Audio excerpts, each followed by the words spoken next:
En plus, il y a l'heure. Parfait. Ok. Je ne vais pas dire merci d'être venu pour ceux qui sont là depuis 1 ou 2 jours.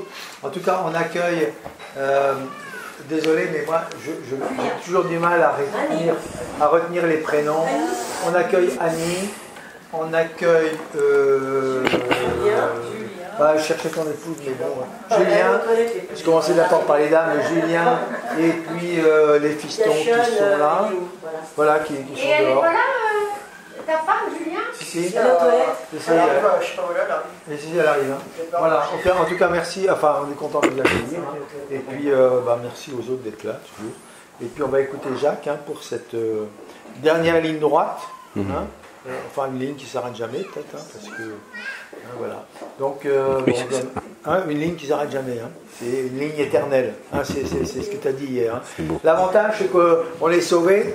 Christian est un grand musicien et puis il a du matos chez lui. Alors, il a ramené un micro. Hein, et puis, la prochaine fois, on aura la batterie. Hein, et on a une batterie qui est déjà là. Hein. Donc, on pourra la monter. Hein, et puis, Jacques, il joue du piano. Il chante très bien quand il a de la voix. Hein, aujourd'hui, il a la voix cassée comme un chanteur. Hein, bon. Et la prochaine fois, on aura le tableau, parce qu'il nous a mis la honte. On a un tableau. Mais je l'ai, Papa Borde. J'en ai un, mais j'ai pas osé. Non, mais une fois que... Toutes les réunions qu'on a faites ici, une fois que l'intervenant il est parti, tu peux pas chercher matos. J'ai un Papa Borde. Bah oui, tu peux... Non, mais t'en as pas besoin là, parce que je peux te le mettre. Papa Borde. Ok. La prochaine fois. Oui. Hein, voilà. En tout cas, voilà. Donc, dernière ligne droite, et puis on se terminera vers... on verra. Hein, 3h du matin, c'est ça. 3h du matin, c'est l'arrivée en Belgique. C'est l'arrivée en Belgique. Avant. Voilà. Ok. Donc, on écoute Jacques. Hein, j'ai rien d'autre à rajouter. Ok. Alors, je suis très heureux d'avoir le micro parce que j'ai complètement perdu ma voix, là presque. Donc, ça me fait du bien d'avoir ce micro pour m'aider un peu. Hein. Donc, on va essayer de clôturer ce week-end en parlant un peu des lettres du Messie. Le Messie, évidemment, qui a été traduit en Christ. Hein, lorsqu'on a fait les traductions, en finalité, Christ, ça veut dire le Messie. C'est simplement une traduction. Il y a des personnes qui sont...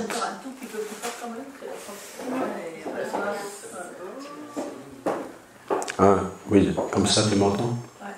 Donc il y a des personnes qui n'aiment pas qu'on prononce le nom de Christ parce qu'ils disent non, c'est pas hébreu, mais enfin, en finalité, ça n'a aucune importance parce que le nom du Messie, ça va aller, oui. Le nom de Christ, c'est le Messie. Oui, peut-être. Il aurait peut-être fallu mettre les enceintes devant. On va les mettre devant. Ah, tu n'as pas assez de câbles, d'accord. Il ne faut pas qu'elle soit en face. Dans ton alignement, en fait. C'est ça. Oui, sinon ça fait l'arsène. Alors,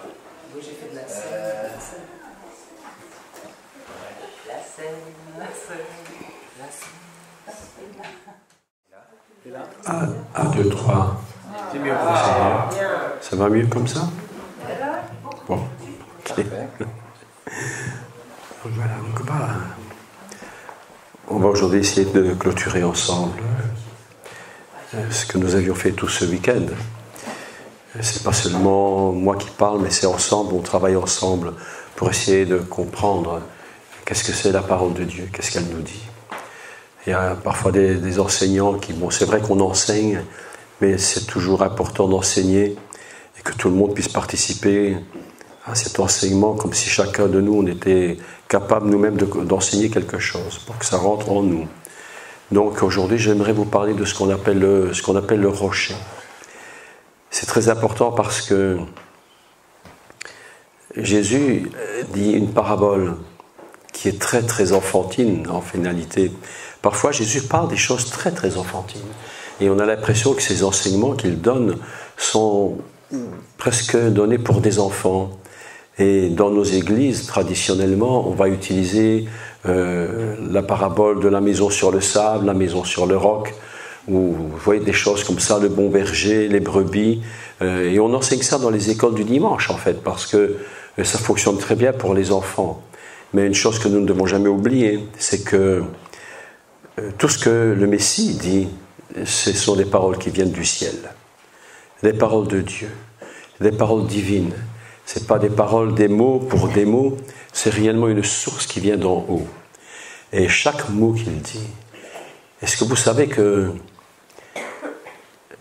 nos vies, à nous, parfois, on a l'impression que c'est un peu des choses qui se font par hasard. On est ici, on décide de partir là-bas, de faire ceci, de faire cela. Mais en ce qui concerne le Messie, il n'y a rien dans sa vie qui soit du hasard. Le jour où il est né, l'heure où il est né, la seconde où il est rentré dans le monde et la seconde où il a poussé son premier cri de humain, n'était pas du hasard, c'était du calculé. Dieu avait prévu le jour et l'heure, la seconde où il allait rentrer dans le monde. Il a dit le Messie entrant dans le monde. Le Messie entrant dans le monde, il va dire une chose absolument incroyable, quelque chose absolument inimaginable d'ailleurs. Il va dire, nous qui avons tous eu des enfants, ou je pense la plupart d'entre nous, quand nos enfants sont rentrés dans le monde, ils ne parlaient pas évidemment. Il a fallu leur apprendre la parole. Mais la Bible nous enseigne quelque chose d'absolument incroyable concernant le Messie. Elle dit que le Messie entrant dans le monde dit. Au moment où le Messie rentre dans le monde, il parle. Alors c'est assez incroyable. C'est-à-dire qu'en fait, il quitte le ciel, il quitte la gloire du Père, il quitte le trône de la gloire et il rentre dans la matrice de Myriam, sa mère.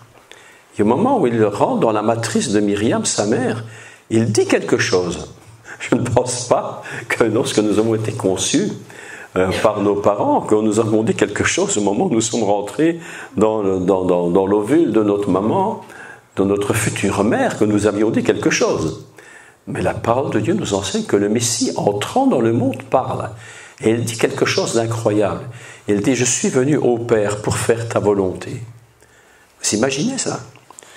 La première chose que le Messie vient dire lorsqu'il rentre dans la matrice de sa mère, c'est de dire « Je ne suis pas venu pour faire du business, je ne suis pas venu pour que les hommes me reconnaissent, je ne suis pas venu pour tout ça ».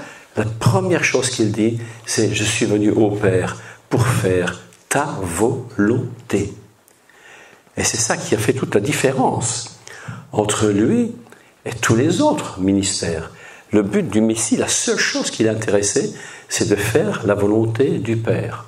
Et ce que le Père désirait lorsqu'il a créé son monde, et qu'il a mis Adam dans le monde, sa créature, ce que Dieu désirait, c'est qu'Adam fasse sa volonté. Hier, je vous ai dit que la première bénédiction, la toute première bénédiction de Dieu sur Adam, c'est « sois béni ». Ça veut dire « je te donne la capacité de te mettre à genoux, de reconnaître que je suis Dieu ». Parce que la bénédiction, je redis ça rapidement pour ceux qui n'étaient pas là, c'est que le mot « bénir » en hébreu signifie également s'agenouiller. C'est extraordinaire quand même. Je ne sais pas si vous trouvez ça fantastique, mais moi je trouve ça fantastique. « Vaïbarer », ça vient de « berer », le genou, qui veut dire s'agenouiller. Et la première bénédiction, c'est donc ça. Le Messie rentre dans le monde, et au moment où il rentre dans le monde, il dit « Je suis venu au Père pour faire ta volonté ». Et ça, c'est quelque chose qui est très, très, très, très important.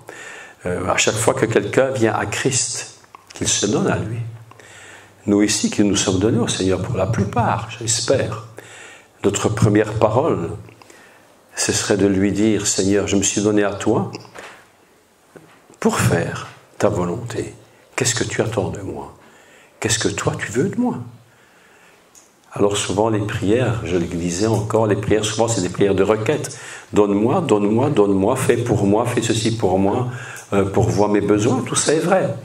Mais la première parole c'est Seigneur, je veux faire ta volonté. Le Messie rentre dans le monde. Vous savez que donc Jésus parlait, et puis toutes ces paroles qu'il a dites sont extraordinaires, elles sont évidemment puissantes. Et lorsque Jésus parle, lorsqu'il parle, toutes les paroles qu'il dit sont fondées sur un principe. Et le principe des paroles du Messie, c'est de faire la volonté de Dieu. Tous ces enseignements, quels qu'ils soient, toutes ces paraboles, quelles qu'elles soient, sont fondées sur le principe de faire la volonté du Père. Et Jésus va donner des petites paraboles très courtes, je disais donc, qu'on utilise souvent dans l'école du dimanche pour les enfants le dimanche matin. On n'enseigne quasiment jamais ces choses pour les adultes parce que c'est tellement enfantin. L'histoire de Le fou sur le sable. C'est un petit chant d'ailleurs qui fonctionne pour aller à l'école du dimanche. Hein. Le fou sur le sable a bâti sa maison. Hein, et la tempête est venue, la maison s'est écroulée. Et puis le sage sur le roc a bâti sa maison, la tempête est venue. Et on chante ça à l'école du dimanche. Jamais on va chanter ça dans un culte normal parce que c'est presque impossible. Néanmoins, cette petite parabole, elle est d'une puissance dont on n'a même pas imaginé la réalité profonde. Toute la Bible, depuis la sortie d'Égypte, et même encore avant, mais prenons la sortie d'Égypte jusqu'au moment où le peuple va se trouver, et je dirais même encore après, mais va se trouver dans la terre de la promesse, une chose va les suivre constamment. Constamment. C'est ce qu'on appelle le rocher. Un rocher va les suivre. Et l'apôtre Paul dit dans la première épître aux Corinthiens, je voudrais vous le lire quand même, c'est Paul qui parle, et Paul dans sa première épître aux Corinthiens au chapitre 10,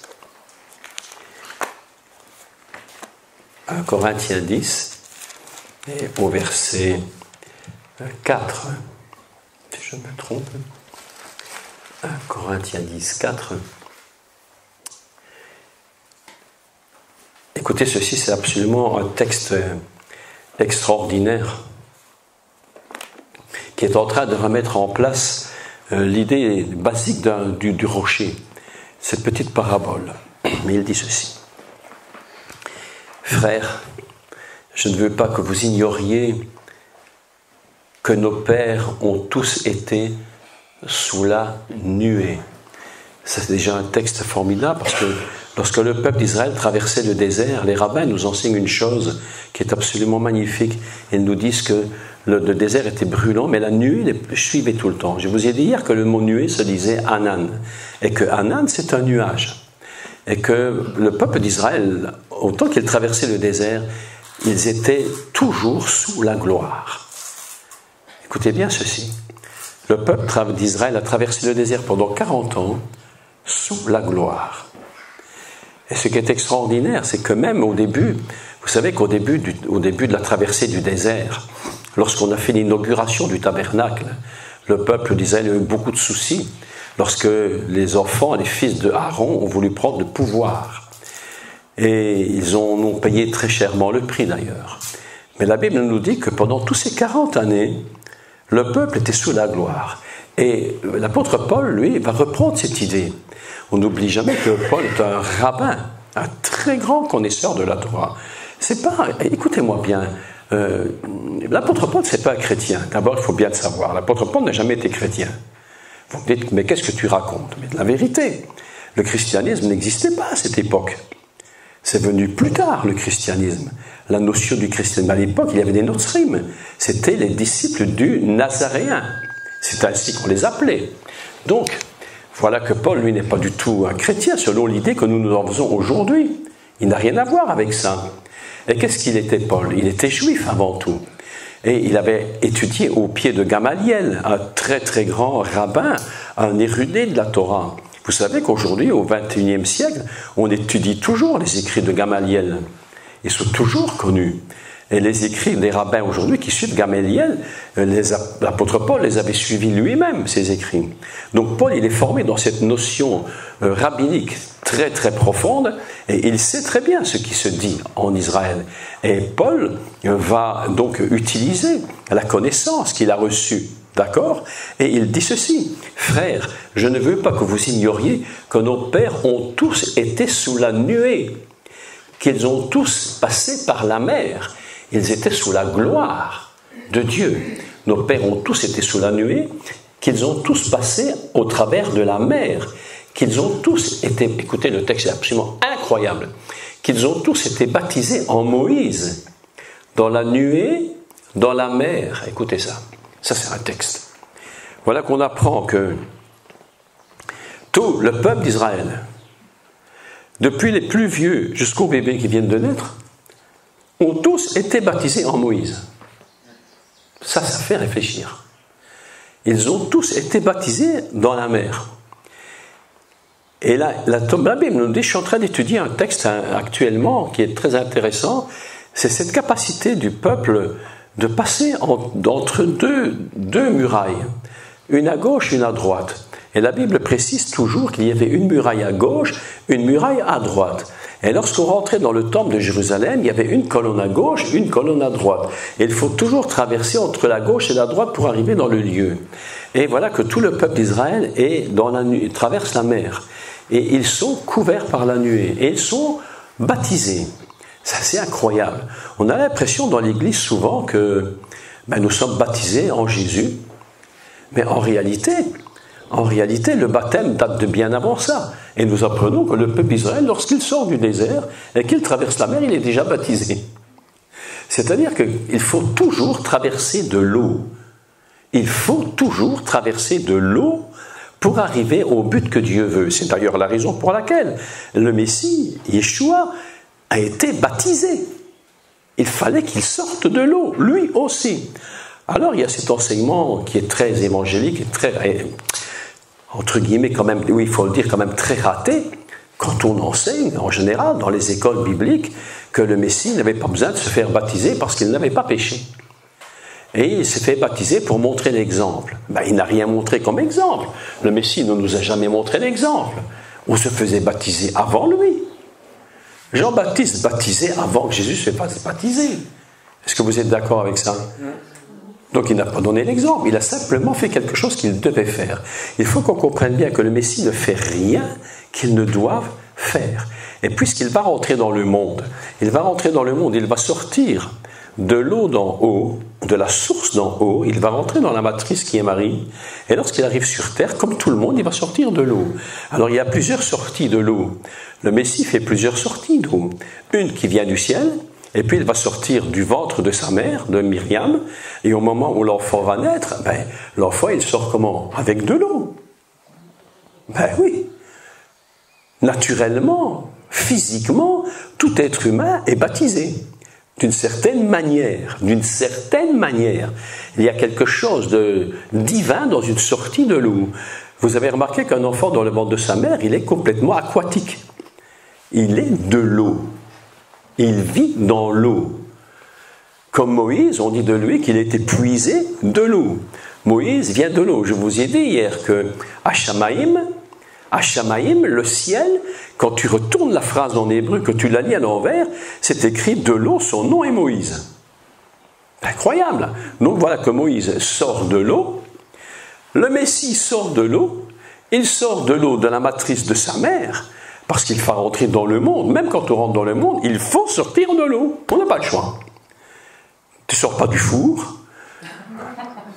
Tu ne sors pas de... Non, tu sors de l'eau. Et il faut passer par ce chemin-là pour arriver sur cette terre. Et puis le Messie va sortir de l'eau du baptême. Parce qu'il a une obligation de toujours sortir de l'eau. L'eau est fondamentale dans toute l'histoire de l'humanité. Et une chose très intéressante que je voudrais vous faire remarquer, c'est qu'il est dit, au commencement, Dieu créa le ciel et la terre, etc. Et l'Esprit de Dieu se mouvait à la surface des eaux. D'accord ? Il est écrit nulle part que Dieu créa l'eau. Dieu créa le ciel et la terre. Il n'est écrit nulle part, Dieu créa de l'eau. On a donc cette impression très étrange que l'eau est quelque chose qui est surnaturel. Je vous ai parlé hier de l'eau d'en haut. C'est quelque chose d'incréé. L'eau d'en haut, c'est Dieu lui-même, c'est sa nature. Dieu, il est à la fois l'eau, il est à la fois l'esprit. Et l'esprit de Dieu, et le souffle de Dieu. En hébreu, on dit « Veruach Elohim irarefet apni amaim » et l'esprit, shemen, esprit, ruach, l'huile, shemen, ruach, shemen, maïm, de l'eau, tout ça fait partie de la création fondamentale.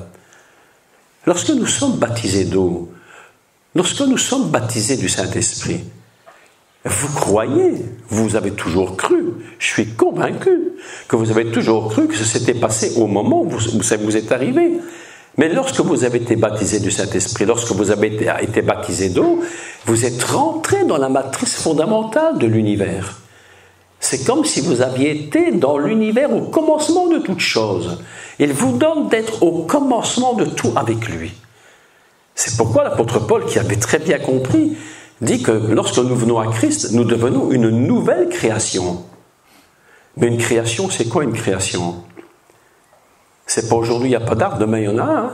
Une création pour Dieu, c'est au commencement, Dieu créa. Bereshit bara Elohim, et hashamayim et haaretz. Au commencement, il a créé le ciel et la terre. Et puis la parole de Dieu crie, lumière soit.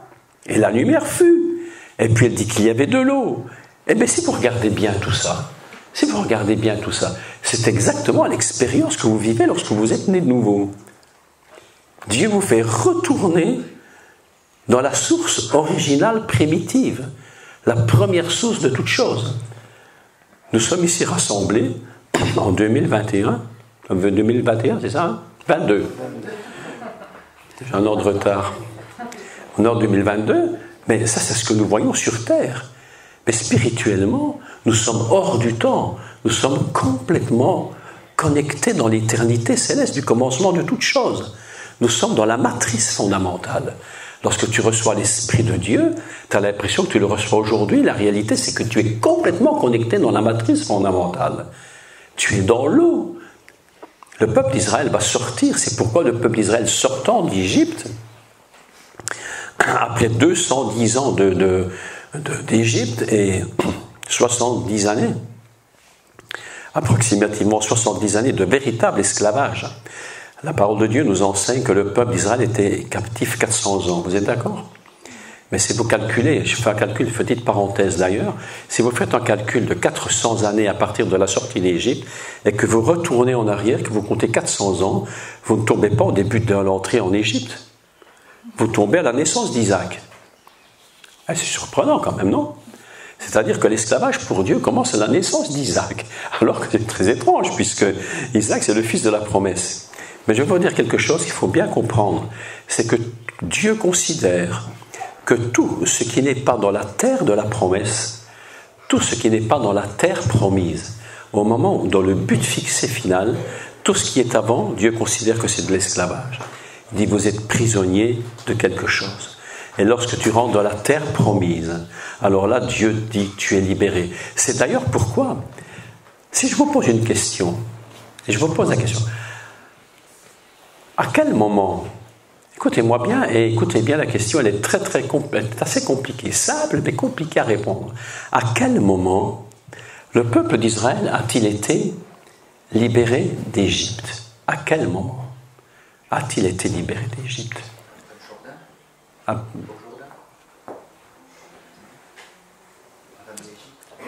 Oui. Pardon? Oui, à quel moment le peuple d'Israël a-t-il été totalement libéré d'Égypte?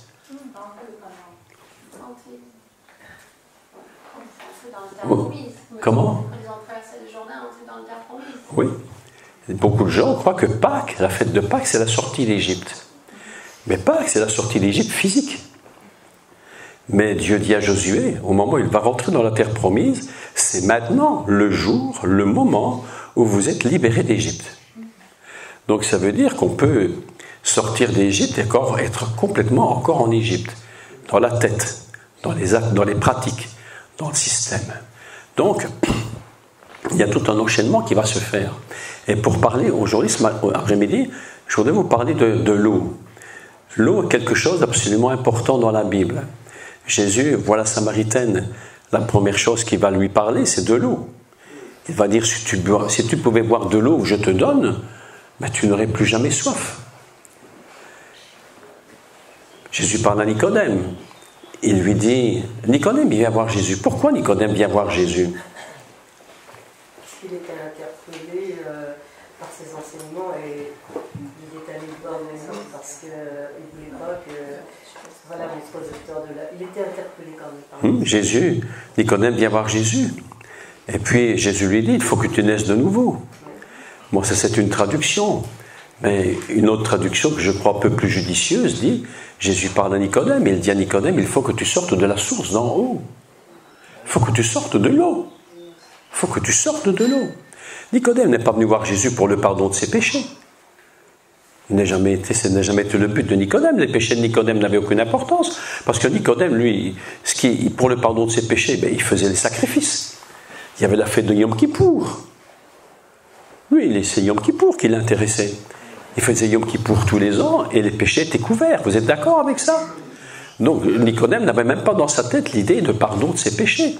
Il est venu voir Jésus, pas pour ça. Il est venu voir Jésus parce qu'il a dit « Tu fais des choses extraordinaires que personne ne fait, on aimerait bien savoir qu'est-ce qui se passe. » Et Jésus lui répond « Si tu ne sors d'en haut, tu ne peux voir le royaume. » Et puis la deuxième chose qu'il va lui dire, si tu ne vois pas le royaume, tu ne peux pas y rentrer. On peut voir le royaume de Dieu, beaucoup le voient et ne rentrent pas. Il y a deux chemins différents. Voir et rentrer, c'est pas le même. Tu peux voir Versailles et ne jamais y rentrer. Alors moi je préfère le voir et je préfère y rentrer. Mais tout le monde ne peut pas y habiter. Tout le monde ne peut pas y habiter. Donc c'est-à-dire que lorsque l'on va rentrer dans un lieu, pour revenir à ce que je disais, il y a un chemin que Dieu nous fait passer, le chemin c'est l'eau. Il faut sortir de l'eau. Le baptême n'est pas simplement quelque chose de... Écoutez-moi, le baptême que vous avez eu, pour la plupart je suppose, ce n'est pas une carte d'entrée à l'église. Il y a des gens qui reçoivent leur carte de baptême et ils deviennent membres d'une église. Mais attendez un peu, mais où est-ce qu'on va? Mais on n'est pas baptisé pour avoir une carte de membre. On a une carte de membre pour aller, je ne sais pas moi, chez Leclerc, chez Cora, à la Mutuelle. On a des cartes de membre pour les clubs. Mais on n'est jamais baptisé pour avoir une carte de membre pour aller à l'église et devenir membre d'une église. Tu as ta carte de baptême et tu deviens pentecôtiste, baptiste, évangélique, patati patata. Mais c'est quoi tout ça? Mais ça n'a aucun sens. Lorsque tu sors, le baptême, écoutez-moi bien, le baptême, c'est pas pour rentrer, le baptême, c'est pour sortir. On n'est pas baptisé pour rentrer, on est baptisé pour sortir. Et c'est pourquoi Nicodème se pose une question, mais comment je vais faire pour retourner dans le sein de ma mère? Tu n'es pas fait pour rentrer, tu es fait pour sortir. Il faut sortir par l'eau. Et cette eau, elle va suivre le peuple d'Israël tout son voyage. Donc je reprends mon texte.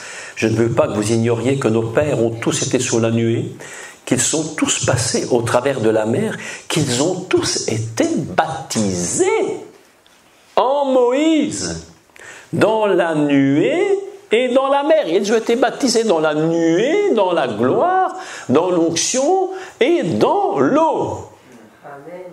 Tout le peuple d'Israël, enfants, bébés compris, vieillards, mamie, papy, et tout le monde, et tonton, et tata, et tout ce que tu veux. Tous. Et qu'ils ont tous mangé le même aliment spirituel, je n'ai pas le temps de parler de celui-là, et qu'ils ont bu le même breuvage spirituel, car ils buvaient à un rocher spirituel qui les suivait. Et ce rocher était le Messie. Voilà le texte. Donc, chose absolument incroyable, c'est que lorsqu'ils sont sortis d'Égypte, qui les a accompagnés? Le Messie.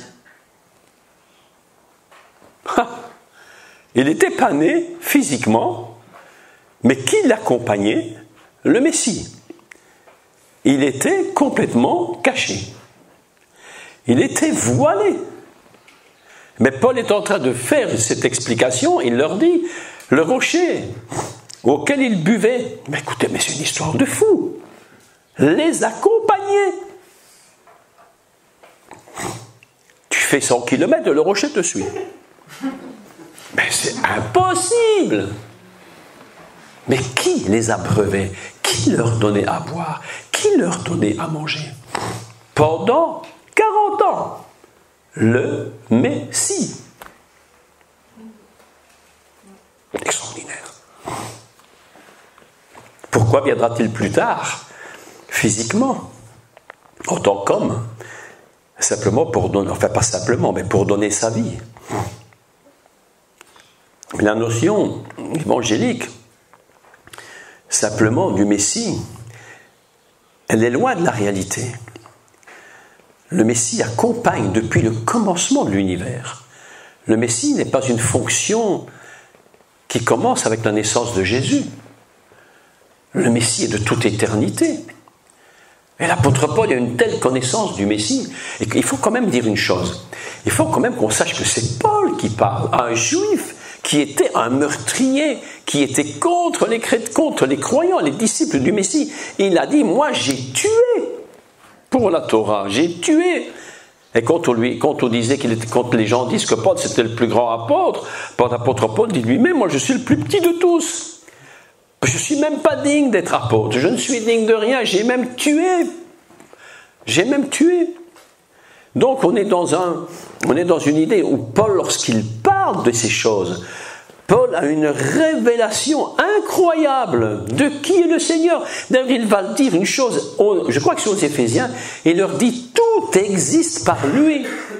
C'est de lui qu'est créé le monde, c'est lui qui a tout, tout est en lui, pour lui, avec lui, rien n'est sans lui, tout est par le Messie. Le Messie n'est pas quelque chose qui existe à partir de sa naissance, le Messie est de toute éternité. C'est là-haut qu'il est. Et lorsqu'il vient sur terre, ce n'est que le passage obligé en tant qu'homme pour payer le prix, mais la notion messianique est une notion éternelle. Si le Messie n'existait qu'à partir du moment où il vient sur terre, il ne serait pas éternel, il serait perpétuel. Quelle différence il y a entre temporel, perpétuel et comment dire il y a trois termes de notre m'échappe. Il y a le temporel, le perpétuel et l'éternel. Quelle différence entre les trois? Le temporel, c'est le temporaire. L'éternel, c'est l'éternel. C'est quoi le perpétuel? C'est quoi perpétuel? Ça commence et ça n'a pas de fin. Le temporel commence et se termine, et l'éternel n'a ni commencement ni fin. Jésus n'a jamais parlé, je vous donne la vie perpétuelle. Je ne vous donne pas la vie temporelle. Il a dit, je vous donne la vie sans commencement ni fin. Et là, on échappe, ça nous échappe complètement. Parce qu'on dit, mais qu'est-ce que c'est qui n'a ni commencement ni fin? Lorsque j'étais plus jeune garçon, parfois le soir, j'étais dans mon lit, je me souviens, et je réfléchissais à l'éternité. Et je me disais, mais qu'est-ce qu'on va s'ennuyer? Mais qu'est-ce qu'on va s'ennuyer? Et j'essayais de calculer 10 millions d'années. Après, je me disais, mais 10 millions d'années, c'est rien du tout, il y en a encore une fois autant en plus. Et puis, j'arrivais jamais au bout. Parce que je n'arrivais pas à comprendre que quand on parle d'éternité, on parle du non-temps. Il n'y a plus de temps. L'éternité, c'est dans le non-temps. Le ministère messianique, c'est un ministère qui est puisé dans le non-temps. Et c'est de là-haut qu'il est, le ministère du Messie. Éternel. C'est pourquoi je vous disais hier soir que ce qu'on appelle le sang, le dam, c'est une notion d'éternité. Ce n'est pas une notion de temporalité. Il est éternel, le sang du Messie. C'est un sang éternel. C'est difficile à comprendre. Comment le sang du Messie là-haut peut être éternel? C'est incroyable. Notre petite personne que nous sommes ici, nous tous, notre tête n'est pas à même de pouvoir saisir une telle réalité spirituelle. Mais c'est la force du Messie. C'est que lui, il l'avait complètement saisi. Il n'est pas d'ici. Il dit, mon royaume n'est pas d'ici, c'est là-haut. Je suis de l'éternité. Le Messie est temporel dans son corps, mais attention maintenant, le Messie n'est pas perpétuel. Parce que s'il était perpétuel, il nous aurait parlé de perpétuité. Mais Jésus parle de éternité, parce qu'il est complètement éternel. Il ne peut pas être autre chose qu'éternel. C'est quelque chose d'absolument impressionnant. Il y a là un mystère de Dieu incroyable. C'est cette capacité de venir du ciel, de vivre en tant qu'homme sur terre pour quelques années, et de repartir et de demeurer dans l'éternité. Et nous avons besoin de comprendre cette puissance éternelle. La puissance de l'éternité, c'est quelque chose qui est absolument inimaginable. Et comme l'éternité, elle n'a ni commencement ni fin, on ne sait jamais par quel bout commencer. Tu es d'accord? Il n'y a pas de commencement de fin, donc tu ne sais pas par quel commencement. C'est pourquoi la Torah, quand tu la lis, elle peut être lue à l'endroit, à l'envers, de haut en bas, de bas en haut, de tous les sens possibles, parce que cette parole n'est pas une parole temporelle, c'est pas une parole perpétuelle. Lorsque tu lis la Torah, c'est pas perpétuel, c'est éternité, c'est l'éternité. Et voilà, le Messie est éternel. Écoutez donc ceci. Donc ils buvaient un rocher spirituel qui les suivait. Et ce rocher, c'était le Messie. Tu te rends compte? C'est incroyable. Qui a sorti le peuple d'Israël d'Égypte? La parole de Dieu. Et qui est la parole? C'est le Messie. C'est lui qui les a sortis d'Égypte. Qui les a nourris? C'est le Messie. Mais ils ne le savaient pas. Qui les a abreuvés? C'est le Messie. Mais ils ne le savaient pas. Je voudrais vous lire un texte. On va lire quelques textes. Je vais prendre celui-ci plutôt. On va lire un texte dans Deutéronome, chapitre Deutéronome, 8-15. Si vous avez votre Bible.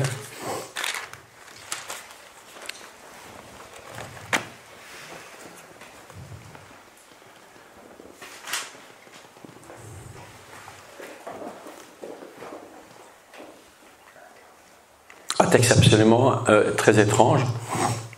Quand on le lit, ce texte, on se dit, mais pourquoi tu les as fait passer pendant 40 années dans un désert? Est-ce qu'il n'y avait pas moyen de trouver une solution plus rapide? Premièrement, les 40 années de désert n'étaient pas voulues de Dieu, premièrement. Elles ont été données au peuple parce que le peuple avait eu un très mauvais rapport.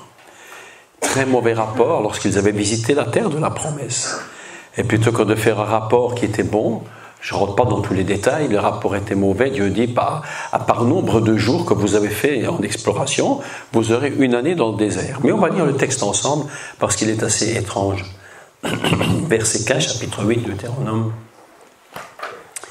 Écoutez le texte, on va lire à partir de 14.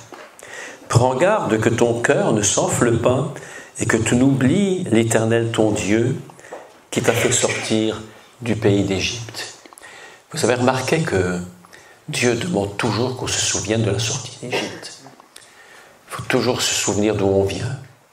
Il y a des gens, ils oublient d'où ils viennent. Il ne faut jamais s'oublier d'où on vient. Ça nous évite de porter des jugements violents et méchants contre d'autres personnes qui ne sont pas encore au Seigneur. Donc il dit, prends garde que ton cœur ne s'enfle et que tu n'oublies l'Éternel ton Dieu qui t'a fait sortir du pays d'Égypte, de la maison de la servitude, qui t'a fait marcher dans ce grand et affreux désert. C'est étrange quand même. Où il y a des serpents brûlants, des scorpions, dans des lieux arides et sans eau, et qui a fait jaillir pour toi de l'eau du rocher le plus dur. On peut traduire du granit. Il a fait sortir de l'eau du granit, qui t'a fait manger dans le désert la manne inconnue à tes pères, afin de t'humilier et de t'éprouver, pour te faire ensuite du bien. Donc voilà un texte très étrange. Il fait sortir le peuple d'Israël, et en faisant sortir le peuple d'Israël d'Égypte, il l'emmène dans un désert très difficile. Et il dit, je vais voir comment toi tu te comportes. Quelle est ton attitude? Et le peuple d'Israël, dès le départ, lorsque le peuple d'Israël est sorti d'Égypte, ils se sont rebellés contre Moïse. Et Moïse en avait tellement marre, il est parti voir Dieu, il a dit à Dieu, écoute, si ça continue, mais ils vont me lapider. Il faut faire quelque chose. Et Dieu dit à Moïse, non, ton peuple est rebelle. Moïse dit à Dieu, c'est ton peuple.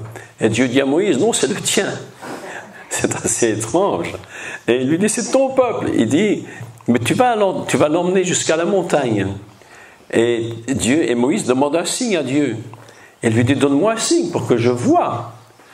Et Dieu dit, le signe que je vais te donner, c'est lorsque tu auras fait ton travail. Tu verras le peuple adorer sur la montagne. Et là, tu sauras que c'est moi qui t'ai envoyé. Vous avez entendu souvent les chrétiens qui demandent à Dieu des signes. Hein? Et lorsqu'ils ont reçu, oh Dieu, donne-moi un signe pour ceci, que je sache, donne-moi un signe. Quand ils ont reçu le signe, entre guillemets, s'ils le reçoivent, ils disent, oh Seigneur, donne-moi encore un autre signe pour être bien certain. Et ainsi de signe en signe, ils ne sont jamais certains. Il y a des chrétiens qui demandent toujours des signes, des signes, des signes, des signes pour tout. Moi, j'avais connu une dame dans le passé, il y a longtemps. J'étais très jeune garçon. On était très jeune, on devait avoir 15, 16 ans, 17 ans, comme ça. Elle était une fille, elle cherchait un mari. Alors elle disait à Dieu, oh Seigneur, donne-moi un signe.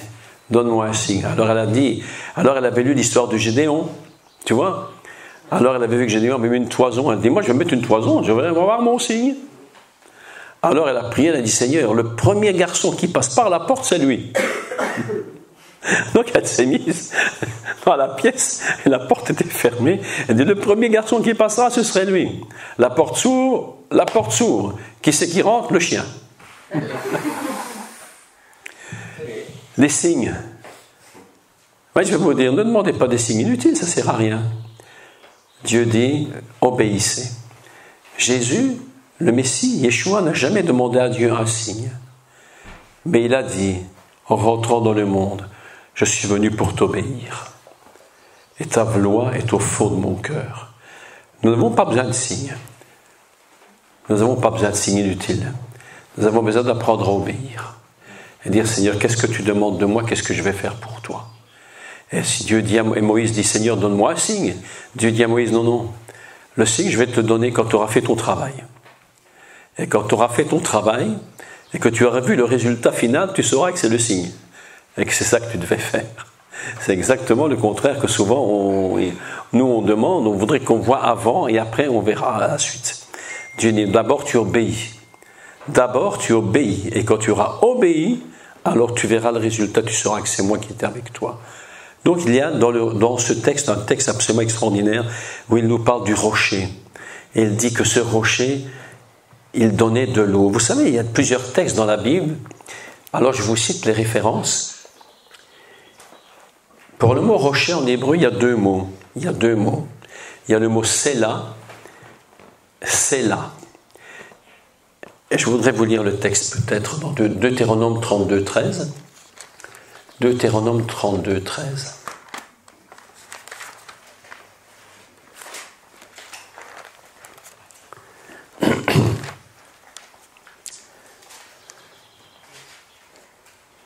Un texte encore assez surprenant d'ailleurs. Deutéronome 32, chapitre 13. Il nous parle de la traversée du désert. On va lire à partir du verset 12. L'Éternel seul a conduit son peuple. Personne n'a conduit le peuple. Les gens croient que Moïse a conduit. Alors Moïse a fait le job qu'il devait faire. Mais qui a conduit le peuple? C'était l'Éternel, c'est Dieu. Moïse n'a même jamais pris la gloire pour lui-même en disant « c'est moi qui vous ai sorti ». Moïse n'a jamais dit ça, il a dit « souvenez-vous de ce que l'Éternel a fait pour vous ». Qui c'est qui parle aujourd'hui? On peut dire que c'est Jacques Collin qui parle. Mais qui vous conduit? C'est l'Éternel qui vous conduit. C'est lui seul qui vous conduit. Et il dit, l'Éternel seul a conduit son peuple. Et c'est Moïse qui parle. Moïse. Il n'y avait avec lui aucun Dieu étranger. Il l'a fait monter sur les hauteurs du pays, et Israël a mangé les fruits des champs. Il lui a fait sucer le miel étrange. Il lui a fait sucer le miel du rocher. L'huile qui sort du rocher le plus dur. Voilà un texte étrange. Nous apprenons que le rocher produit de l'eau. Il produit du miel. Et il produit, il dit, de l'huile. Et l'huile, le miel vient d'un rocher qui s'appelle Séla. Le miel vient d'un rocher qui est Séla. L'eau et l'huile viennent d'un rocher qui s'appelle Tsour. Et il dit que ce rocher Tsour est un rocher qui est très dur, c'est du granit. Et de ce rocher-là sort de l'eau et de l'huile. Et maintenant, je voudrais vous faire une petite parenthèse intéressante concernant le Messie. Le Meshiach, en hébreu, c'est 4 lettres hébraïques, 4 lettres. Ma-shi-ach, Mem, Shin, Yud, Chet. Ma-shi-ach, 4 lettres. C'est pas par hasard. La première lettre de Mashiach, c'est Mem, qui produit le mot de Maïm, de l'eau. La première lettre du nom du Messie, c'est de l'eau. La deuxième lettre, c'est Shin, Shemen, c'est de l'huile. C'est extraordinaire. Shemen, de l'huile. La troisième lettre, c'est Yud, qui produit le mot Yain, du vin. Et la quatrième lettre, c'est Chet, qui produit Chalav, qui est le lait. On a donc, dans la notion du Messie, ce qu'on appelle, c'est ce que les rabbins appellent les 4 liquides du Messie. Les 4 liquides qui représentent la forme messianique. L'eau, l'huile, le vin et le lait. Et c'est absolument extraordinaire, parce que l'eau, nous en avons l'exemple, il le dit, c'est un rocher. Quand tu le frappes, c'est le Messie. Quand tu frappes le Messie, dans le rocher qui représente le Messie, c'est l'eau qui coule. Et puis quand tu frappes le rocher, subitement c'est l'huile qui coule, c'est-à-dire l'onction. L'Esprit de Dieu, l'huile. Shemen. Et puis nous avons la notion du vin. Lorsque Yeshua va dire, prenez ceci, ce sang, ce vin est mon sang. Et puis nous avons le chet qui est le lait, chalav, qui est le lait, dont la parole nous dit que venez, buvez du lait, ne payez pas. C'est la qu'est-ce que c'est le lait? C'est la boisson des enfants, le plus simple. C'est la première boisson que l'on donne aux enfants, c'est le lait. C'est la boisson de base. C'est la première chose que l'on donne à un enfant, la chose la plus simple. Et le Messie, en finalité, c'est qui? Il nous dit, c'est celui qui vient nous apporter les choses les plus élevées, qui sont de toute éternité et que personne ne peut véritablement comprendre. Mais lui, il a la capacité, à travers le lait, de ramener le plus grand dans le plus simple. Les choses les plus élevées, qui sont les plus compliquées, que nous ne pourrons peut-être jamais véritablement saisir en tant qu'homme, lorsqu'il te donne le lait, il a concentré dans ce lait donc la nourriture la plus simple pour les enfants, dont il est dit, un enfant comprend quand le Messie parle, il comprend, et il est capable de recevoir toute la puissance d'en haut. La Bible va tellement loin dans le domaine de l'enfant qu'il dit que même les enfants à la mamelle prophétiseront. L'enfant qui prophétise, le bébé qui se met à prophétiser, tu imagines une chose pareille. Lui, il n'a pas le temps de réfléchir psychologiquement, qu'est-ce qu'il peut dire, hein? Il ne peut dire que ce que l'Esprit dit de dire. Il y a donc une notion messianique, qui est la notion de l'eau, Mashiach, de l'eau, et c'est pourquoi le Messie lui-même sort de l'eau. La notion de l'Esprit, Yeshua a dit, je m'en vais vers mon Père et vous recevrez l'Esprit, Shemen. Et puis il dit, ceci est mon sang, et il présente le vin, Yain. Et puis il y a le chet qui est le lait, la boisson la plus simple, mais qui regroupe en elle les plus grandes dimensions d'éternité. C'est ça le Messie. C'est le plus haut, le plus grand, le plus inimaginable qui est arrivé au niveau de l'homme de la façon la plus simple et la plus basique. C'est pourquoi, lorsque tu vois le Messie, que tu le reçois, tu reçois toute l'éternité en toi.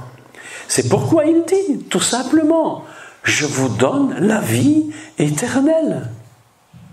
Personne ne te donne la vie éternelle. Même pas le roi David. Même pas Joseph. Pourtant, David et Joseph sont deux personnages absolument incroyables. David, on l'appelait Mashiach ben David, Messie, fils de David. David était une notion messianique incroyable. Mashiach ben David, c'est ainsi qu'on l'avait nommé. Et Joseph, on l'appelle Mashiach ben Yosef. Messie, fils de Joseph, un truc fou, alors que Joseph n'est pas le Messie, mais il contient en lui des dimensions messianiques absolument inimaginables. Tu te rends compte qui est Joseph? Avoir une telle parole prophétique.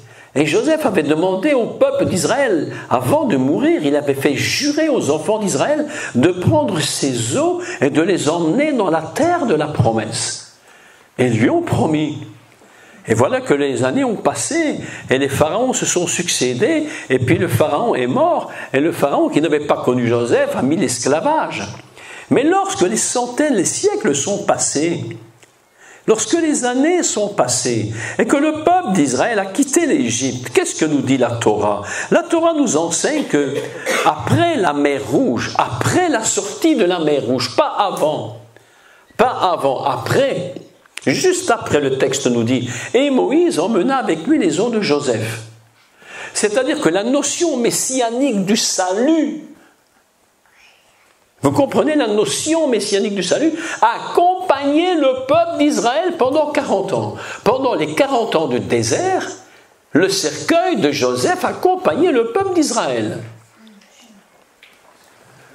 Et quand tu lis, à partir d'Exode, la notion, le récit qui nous parle de la sortie des os de Joseph, jusqu'à la fin de la Torah, plus jamais une seule fois les os de Joseph sont mentionnés. Jamais. On n'en parle même plus. Et les rabbins nous disent une chose extraordinaire. C'est pour ça quand même, moi j'aime beaucoup écouter et suivre certains enseignements des rabbins, ils sont quand même forts. Ah oui, ils nous disent quand même des choses extraordinaires. Ils nous disent que où étaient les os de Joseph pendant les 40 années? Et jusqu'au moment où ils sont rentrés dans la terre de la promesse après la traversée du Jourdain. Mais où étaient les os de Joseph? Vous savez ce qu'ils nous disent dans la tradition rabbinique? C'est pas écrit là, mais c'est la tradition. Je vous parle de la tradition rabbinique qui est absolument incroyable. Ils disent que le cercueil de Joseph, le sarcophage, parce que c'était un Égyptien, on l'avait embaumé. Il était dans ses bandelettes, là, il était embaumé, c'est comme un pharaon. Et on avait placé le cercueil de Joseph derrière l'arche de l'Alliance. Et ils nous disent, mais pourquoi? Ils disent, parce que la notion messianique du salut, par le Mashiach ben Yosef, devait se trouver là, à côté où se trouvait l'onction la plus élevée. C'était le Saint des Saints, et le cercueil se trouvait là. Voilà ce que nous enseignent les rabbins, c'est une idée géniale. Et pendant 40 ans, le Messie, celui qui est Joseph, qui représente la notion du salut, ne cesse de les accompagner. Mashiach ben Yosef. Et lorsqu'il va rentrer dans la terre de la promesse, Josué est là, et on ne parle toujours pas des os de Joseph. Et au moment où on va traverser le Jourdain, vous vous souvenez de la traversée du Jourdain? Imaginez un peu en fermant les yeux l'image. Vous voyez, le Jourdain, c'est pas comme aujourd'hui, le Jourdain beaucoup plus large à l'époque, un fleuve beaucoup plus grand. Au moment où ils mettent les pieds avec l'arche de l'Alliance, derrière se trouve le cercueil de Joseph. Et au moment où s'ouvre le Jourdain, les os de Joseph ont traversé le désert, les os de Joseph ont traversé le Jourdain, et ils ont été jusqu'où? Où étaient placés les os de Joseph? Comment? En Samarie, à Sichem, ce qu'on appelle Sichem. D'accord? Aujourd'hui, comment on appelle Sichem aujourd'hui? Rappelez-moi un peu le mot, il m'échappe la ville. Naplouse. Que vous entendez parler de Naplouse aujourd'hui? Eh bien, écoutez ce qui se passe très étrangement. Après des milliers d'années, les os de Joseph sont là dans sa tombe, aujourd'hui. Et il y a quelques semaines, il y a eu un saccage par les musulmans qui ont détruit la tombe de Joseph. Ils ont été pour détruire cette tombe. Pourquoi? Parce qu'ils savent très bien que c'est l'image du salut. Et que le Messie a accompagné le peuple d'Israël. C'est pourquoi la Bible nous dit que c'est l'Éternel qui vous a fait traverser le désert. C'est pas Moïse, hein? Moïse, il faisait seulement le job de Moïse. Mais celui qui a fait traverser le peuple d'Israël, c'était l'Éternel. C'était le Mashiach. C'est lui qui les a fait sortir d'Égypte. C'est lui qui les a gardés pendant 40 ans. C'est lui qui leur a donné de l'eau. C'est lui qui leur a donné de l'huile. C'est lui qui qui leur a donné du lait, c'est lui qui leur a donné du vin. C'était le Messie, c'était le rocher. Il faut élever le Seigneur. Et écoutez maintenant cette histoire absolument extraordinaire. Et Yeshua va monter en Samarie. Tout le monde connaît l'histoire de la Samaritaine. Hein, tout le monde connaît, on utilise ça dans toutes les églises, bien sûr, c'est un bon texte.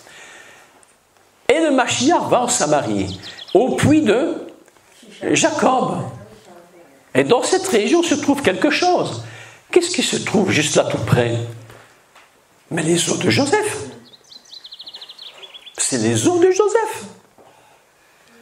Et lorsque Jésus parle avec la Samaritaine, il lui explique, il lui parle de l'eau d'en bas, de l'eau d'en haut. Toi, tu prends de l'eau d'en bas, mais si tu prenais de l'eau d'en haut, et la Samaritaine est complètement étonnée. Elle dit, mais qu'est-ce que c'est que tu me racontes? Mais est-ce que par hasard, tu ne serais pas celui qu'on attend? Et c'est la première fois, à côté des os de Joseph, que Jésus révèle, il le dit ouvertement, le Messie, c'est moi. Il ne l'a plus jamais dit après, de la façon dont il l'a dit là. Il va révéler le salut messianique à côté de la tombe de Joseph. Pas loin de là, au puits de Jacob. Non, mais il faut faire un enseignement sur ces choses.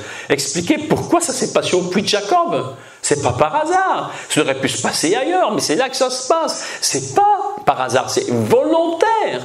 C'était au puits de Jacob qu'il a révélé sa messianité à côté des os de Joseph. Et c'est pourquoi aujourd'hui tous ces Palestiniens, ils ne sont pas tous méchants, mais les leaders, les terroristes là, sont très méchants, vont détruire cette tombe. Parce qu'en détruisant la tombe de Joseph, on détruit le symbole du Messie sauveur. Et puis le Messie va révéler sa royauté. Où est-ce qu'il va révéler sa royauté, le Messie? Mais à Jérusalem. Pourquoi Jérusalem? Pourquoi pas ailleurs?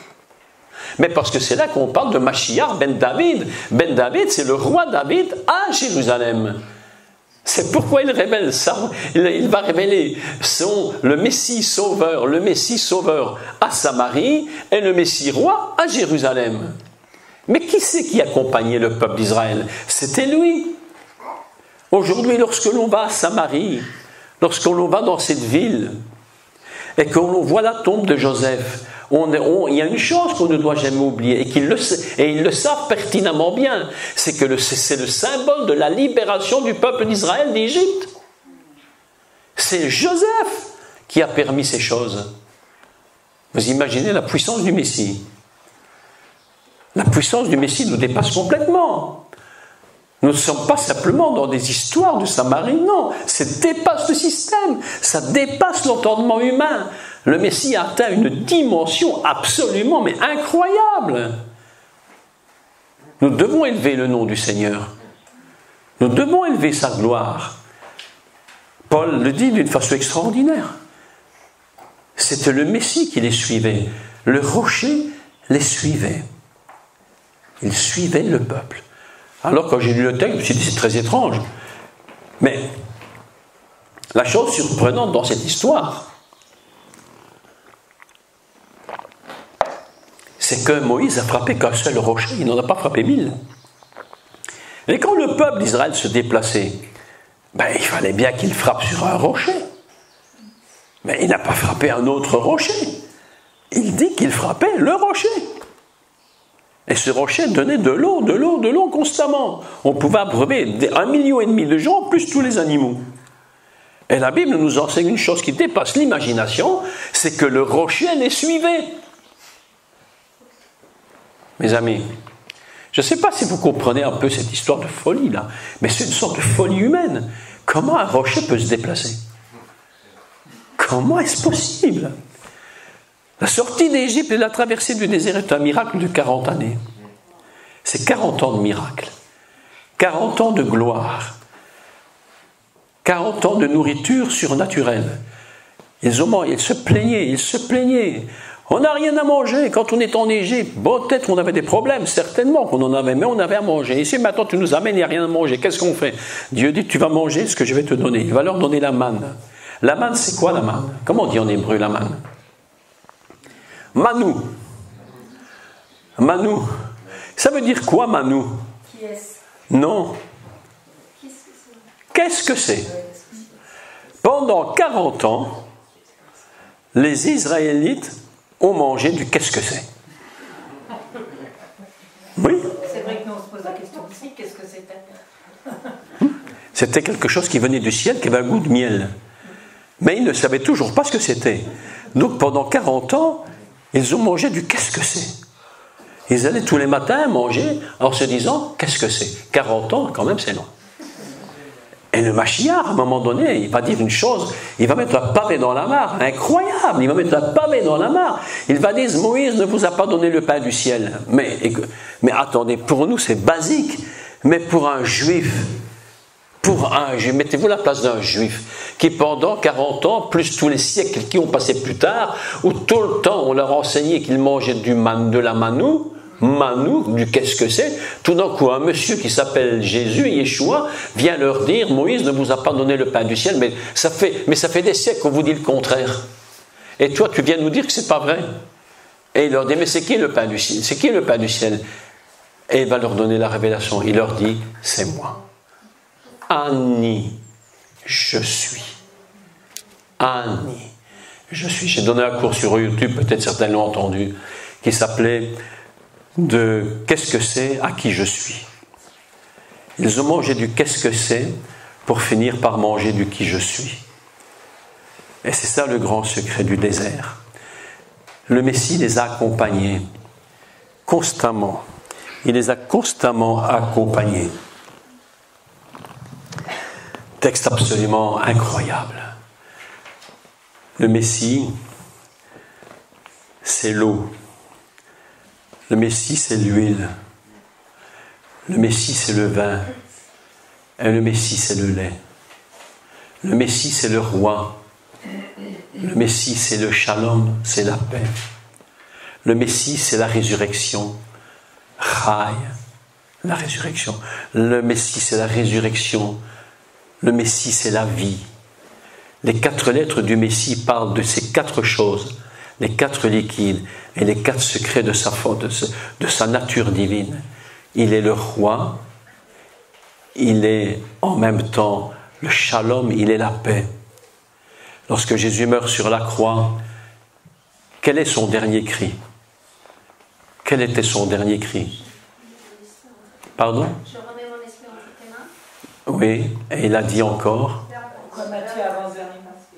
tout est accompli. Tout est accompli. Et Jésus remit son esprit entre les mains du Père. Et elle dit, comment on dit tout est accompli en hébreu? Eh bien, c'est très simple. On dit Nishlam. Nishlam qui vient de Shalom. Et Shalom, ça veut dire quoi? La paix. Mais ça ne veut pas dire que la paix. Shalom, ça veut dire payer. Ça veut dire payer. Ça veut dire être en paix. Celui qui a payé ses dettes, il est en paix. Celui qui paye ses dettes est Shalom.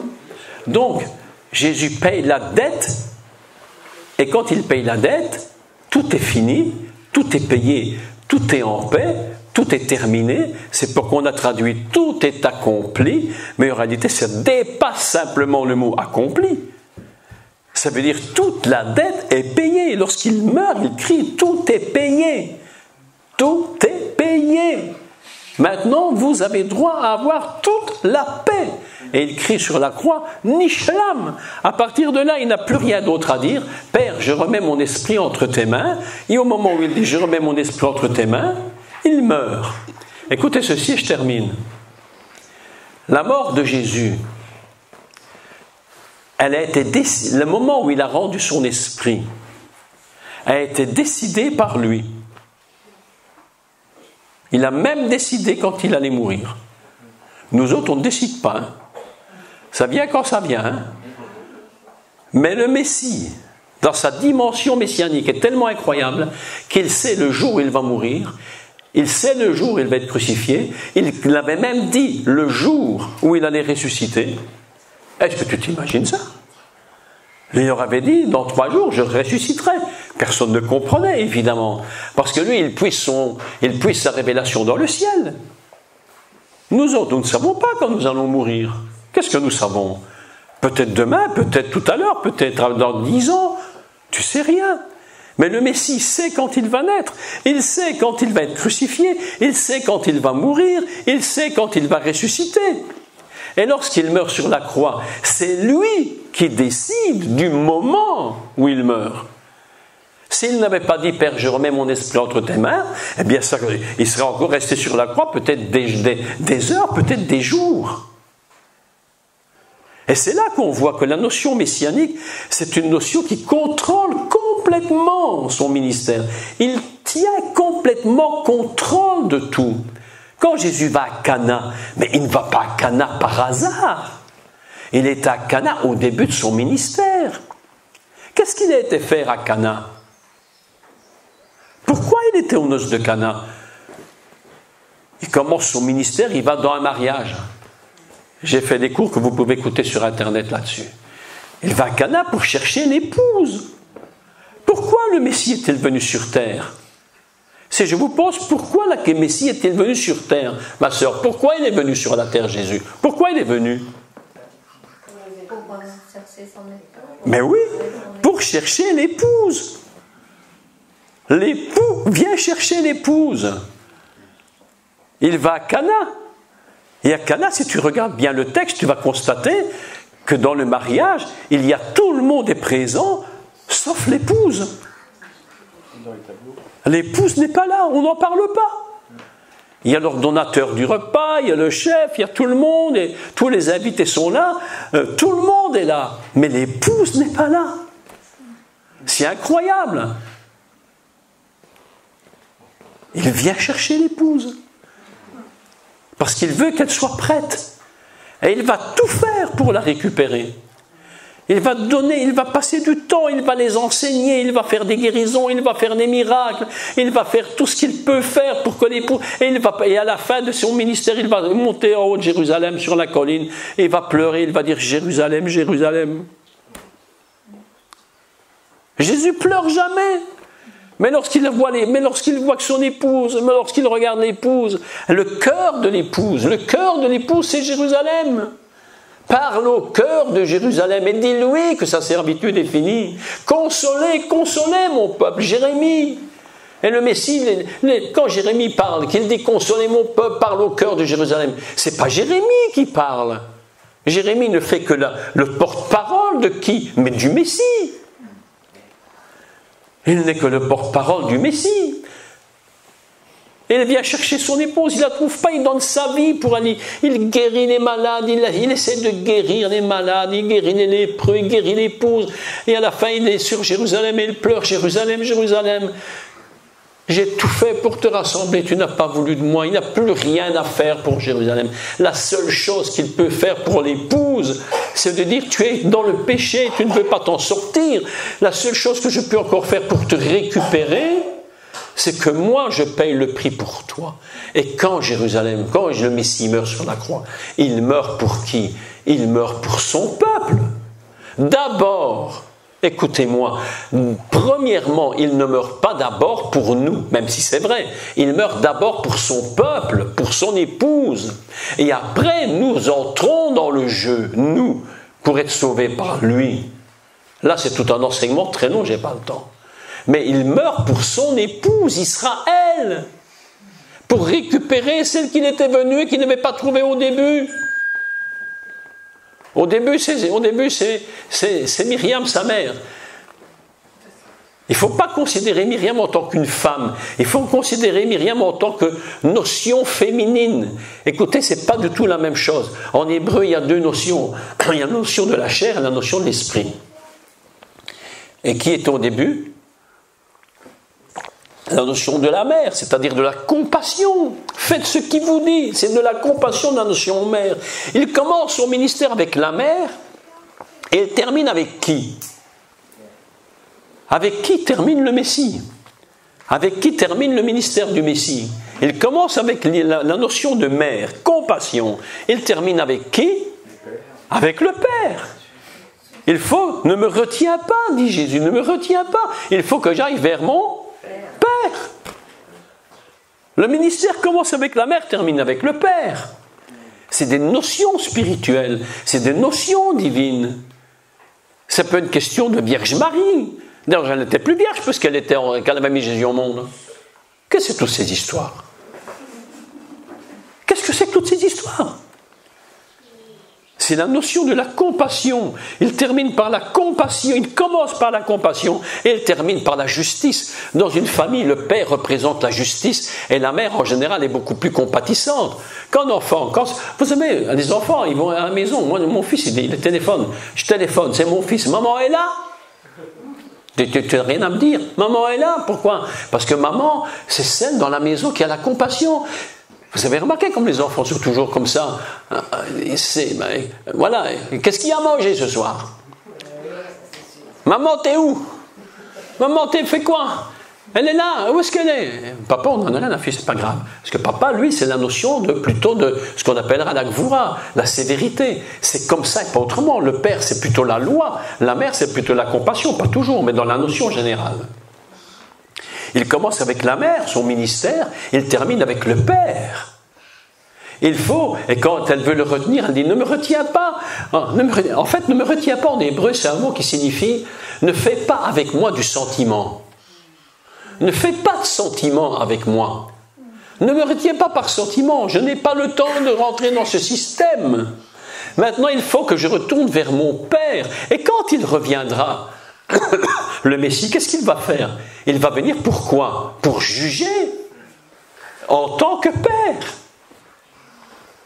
Il nous donne la notion en tant que mère de la compassion, mais il revient en tant que Père pour juger.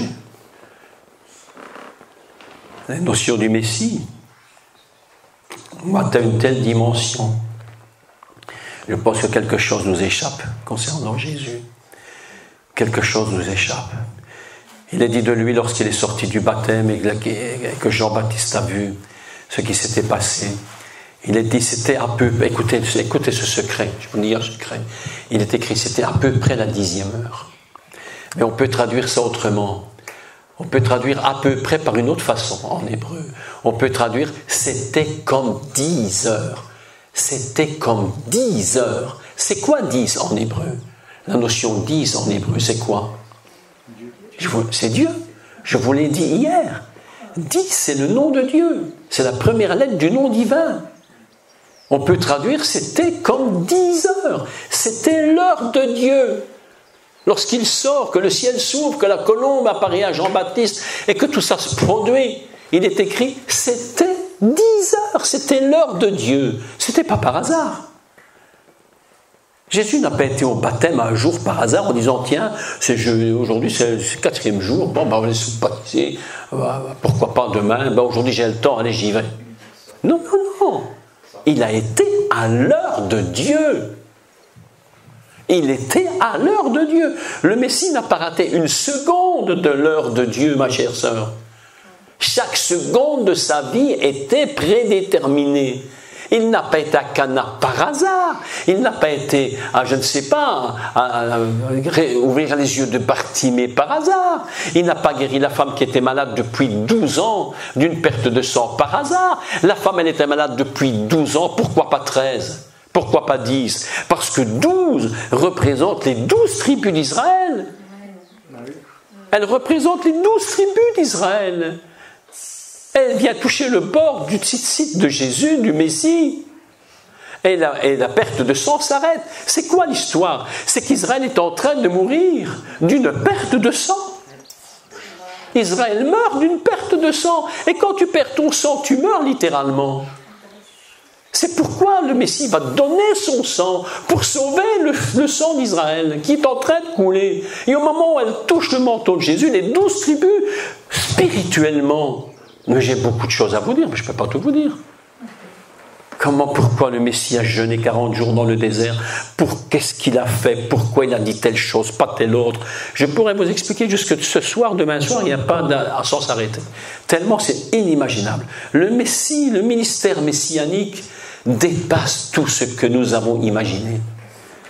Ce n'est pas le petit Jésus, Ce n'est pas Jésus du dimanche matin qu'on fait comme ça sans comprendre qui il est. Ça dépasse tout ça. Le Messie, c'est pas un prénom. Le Messie, c'est le nom divin. C'est le nom sublime du Sauveur. C'est quelqu'un que nous ne pouvons même pas concevoir humainement. Ça dépasse toute l'imagination. Ça dépasse tout ce que nous imaginons. Chaque récit du Seigneur, chaque mot, chaque parole qu'il dit, chaque mot, j'ai même plus loin, mon frère, encore plus loin, chaque espace entre les mots est rempli de Dieu. Là où il marche, l'onction marche avec lui. Il y a une telle gloire, que les gens s'étaient rendus compte que rien qu'à s'approcher de lui, une force sortait de lui et les guérissait. Il n'y a même pas besoin qu'il te touche. L'onction était tellement dégagée de sa personne que l'esprit sortait de lui et te guérit, mon frère. Si tu le crois, tu te guéris. Maintenant, tout de suite. Hein? Qu'est-ce que tu crois? C'est la puissance du Seigneur. La puissance du Saint-Esprit. Chaque mot, chaque lettre, chaque intervalle, quand Jésus parle et qu'il fait une pause, avant de dire une autre phrase, même la pause est remplie de lui. Si tu as la possibilité de te glisser entre deux mots, entre deux lettres, tu vas être touché par la gloire. Je voudrais ce soir, aujourd'hui, que vous compreniez quelque chose. Jésus n'est pas n'importe qui. Ça dépasse ce que tu crois. Ça dépasse toute imagination. On chante le nom de Jésus, c'est bien, il faut le chanter. Mais j'aimerais qu'en plus qu'on chante, j'aimerais qu'on comprenne qui il est aujourd'hui. C'est lui qui a fondé l'univers, c'est lui qui a fondé le monde, c'est lui qui a sorti le peuple d'Israël d'Égypte. Il est la parole, il est 10. Il est tout. Il est au-dessus de tout. Il contrôle tout. Il contrôle ta vie. Il sait qui tu es. Il te regarde à chaque seconde. Il a un œil sur toi à chaque seconde. Chaque fraction de seconde. Il sait quand tu dors, quand tu te lèves, quand tu dors. Il sait quand tu ronfles, quand tu ne ronfles pas. Il sait quand tu manges, quand tu ne manges pas. C'est tout de toi. C'est tout de toi. Tout. Ses yeux sont perpétuellement sur chacun d'entre nous. Si tu as la sagesse, la volonté, le désir tout simple, au moins de t'approcher de lui, si tu t'approches suffisamment de lui, l'onction qui est en lui, qui dégage, va te transformer. Et si tu es malade, tu seras guéri. Je proclame aujourd'hui, avec force et conviction, que le Seigneur Jésus est capable aujourd'hui de guérir les malades sans limite, sans limite. Il n'y a aucune limite, aucune limite. Il est capable. Il veut le faire. Il veut sauver les pécheurs. C'est le seul capable de guérir, le seul capable de pardonner totalement et parfaitement et ne se souvenir de rien. Il est le Messie. Celui qui a nourri le peuple d'Israël pendant 40 ans. Celui qui a donné à boire pendant 40 ans au peuple d'Israël. Celui qui avait la capacité de se transporter comme un rocher en suivant le peuple. Je ne sais pas comment le peuple d'Israël imaginait cette histoire, mais il partait, il voyait le rocher qui les suivait. Comment est-ce possible? C'est Dieu. Il est Dieu. Cet après-midi, nous élevons le nom de Jésus. Nous élevons le nom de Yeshua. Nous l'élevons très haut. Très haut, nous l'élevons dans le ciel, nous regardons le ciel. L'apôtre Jean qui aimait tellement Jésus, il mettait sa tête sur l'épaule de Jésus et il lui parlait. Il y avait une certaine affinité, il s'aimait, d'un amour qu'on peut s'aimer, quand nous pouvons nous aimer, on peut. Mais lorsqu'il a vu Jésus dans la gloire, là, à l'île de Patmos, lorsqu'il a vu le Messie dans la gloire, c'était pas le petit Jésus qui mettait sa tête sur son épaule, il est tombé raide, comme mort. Et la voix lui a dit, lève-toi, n'aie pas peur. Mais comment tu ne veux pas avoir peur? Comment tu ne veux pas avoir peur? Il dit, mais n'aie pas peur, c'est moi, c'est Jésus. Tu me vois différent, mais c'est quand même moi. Aujourd'hui, le Seigneur est ici au milieu de nous. Il est ici, là. Pendant que je vous parle, en son nom, pendant que je vous parle depuis le ciel, je vous parle du ciel, je ne vous parle pas de la terre, je vous parle d'en haut. Pendant que je vous parle, il est ici. Et il écoute tout ce que j'ai dit sur lui. Et je l'imagine en train de se réjouir de tout ce que j'ai dit sur lui. Il est là. Tout content. Tout content. Ah, il parle de moi. Il parle de moi. On peut parler de tout dans l'Église. On peut faire toutes les doctrines qu'on veut. Sur la dîme, les offrandes, les femmes, les cheveux, les coupures, les coiffeurs, tout ce qu'on peut imaginer. Mais tout ça n'est rien du tout. Rien. Tout ça est une perte de temps évidente. Nous devons parler du Seigneur. Nous devons élever le nom de Jésus. Et il est ici aujourd'hui, au milieu de nous. Et si tu as la capacité d'ouvrir tes yeux et de le regarder, il est seulement là. Et si tu crois qu'il est tout puissant pour te libérer de toute maladie, de toute faute, de toute chose, de toute situation dans laquelle tu ne peux pas rester, il est capable tout de suite de faire pour toi ce que tu demandes qu'il fasse, parce qu'il s'appelle Yeshua, le Mashiach. C'est lui, le même qui a traversé le peuple d'Israël pendant 40 ans. C'est le même qui est ici aujourd'hui avec nous. C'est lui, il est là. Est-ce que tu sens qu'il est là? Il est là. Il est juste ici. Tu peux mettre ta main, tu sens sa présence et tu dis Seigneur, Seigneur. Et le Jésus te pose une question. Qu'est-ce que tu veux que je fasse pour toi? Et Bartimée a dit, mais Seigneur, pourquoi tu me poses une telle question? Tu as vu dans quel état je suis? Mais qu'est-ce que tu veux que je fasse pour toi, Bartimée? Et Bartimée a répondu, mais je veux voir. Tu vois pas que je suis aveugle? Enfin, il pouvait lui demander autre chose, il pouvait lui demander autre chose. Et Jésus n'a pas fait de prière. Jésus n'a pas fait de prédication sur la guérison. Jésus n'a rien fait du tout. Il lui a dit seulement, vois. Dis seulement un mot. Dis seulement un mot. Et mon serviteur sera guéri. Et Jésus a dit, va. Va. Et lorsqu'ils sont arrivés, le serviteur était guéri. Et on a demandé au serviteur à quelle heure ça s'est produit. Ils ont dit, mais à telle heure. Et ils se sont rendus compte que c'était l'heure où Jésus avait dit, va, dis seulement un mot, et mon serviteur sera guéri. Dis seulement un mot. Ta situation est terrible, compliquée, humainement impossible. Dis seulement un mot, et mon serviteur sera guéri. Et j'aimerais aujourd'hui qu'on puisse prier avant que je vous quitte. Mais le Seigneur reste avec vous tout le temps. On va prier. On ne va pas écouter un homme, on écoute seulement la voix du ciel, connecté avec le ciel, connecté là-haut avec le ciel. Et que lorsque la puissance du ciel s'ouvre, je vous ai dit hier que le ciel était ouvert et qu'il ne s'est jamais fermé. Le ciel est ouvert aujourd'hui. Dis seulement un mot. Aujourd'hui, je voudrais terminer en priant pour quelques-uns d'entre vous, si vous avez besoin, et si tu crois de tout ton cœur, et si tu oses t'approcher avec foi, et dire, Seigneur, que veux-tu que je te fasse? Et tu dis, Seigneur, voilà ce que je voudrais que tu fasses. Le Seigneur te dit, reçois, sois guéri, reçois, sois béni. On va prier ensemble. Vous voulez qu'on termine?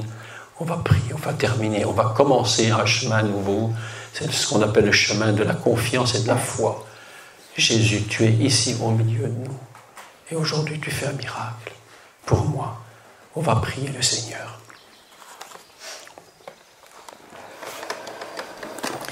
Alléluia. Éternel notre Dieu.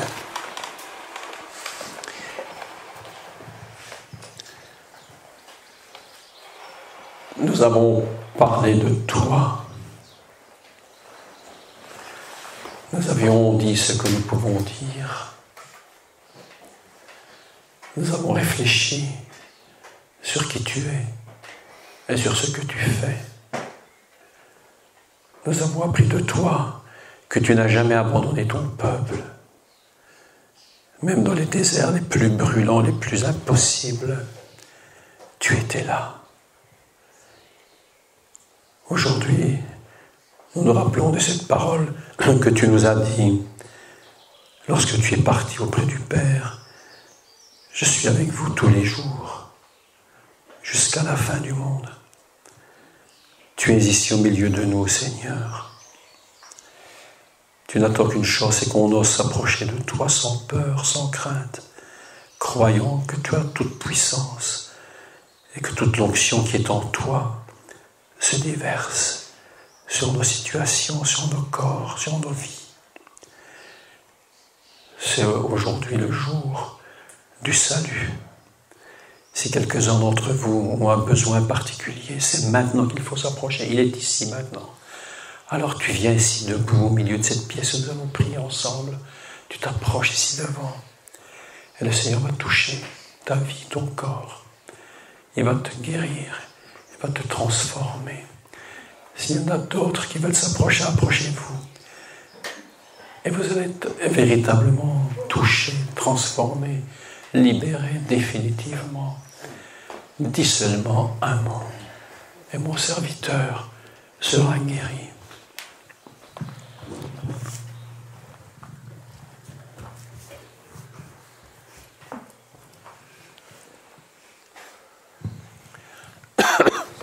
Éternel mon Dieu. Pour les insomnies. Éternel mon Dieu, la puissance de ton nom, Seigneur, la puissance de ton nom. Un seul mot suffira pour te guérir. Dors dans le nom de Jésus. Dors paisiblement dans le nom de Jésus. Amen.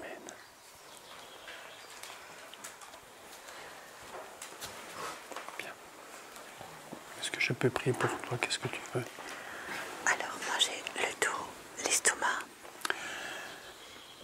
Éternel mon Dieu, ta parole nous a dit à poser les mains aux malades. Père, je veux dire seulement une chose. Un seul mot maintenant, Seigneur, un seul mot. Guéris les malades.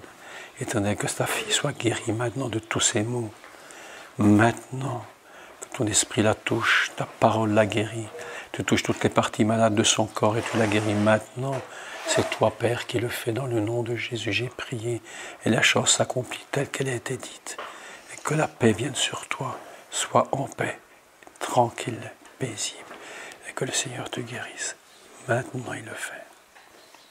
Amen. Amen. Amen. Mes articulations qui Éternel mon Dieu, à cause. que ces articulations maintenant soient guéries. Que dans le nom de Jésus, ces articulations soient guéries. Que la douleur disparaisse et tu le rebâtis, tu le reconstruis, Seigneur, ses os, tout ce qu'il a fait souffrir. Et que ce ne soit plus qu'un souvenir, mais que la réalité maintenant on puisse vraiment la bénir.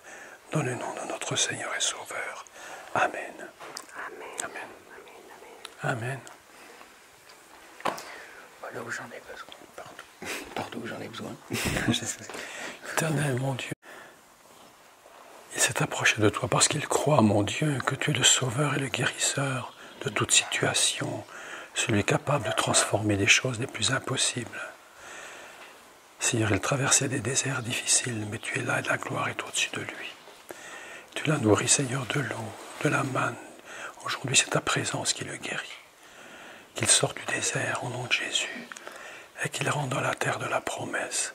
C'est ainsi que la parole est prononcée. Maintenant avec foi. Amen. Amen. Amen. Amen. Amen. Les obsessions.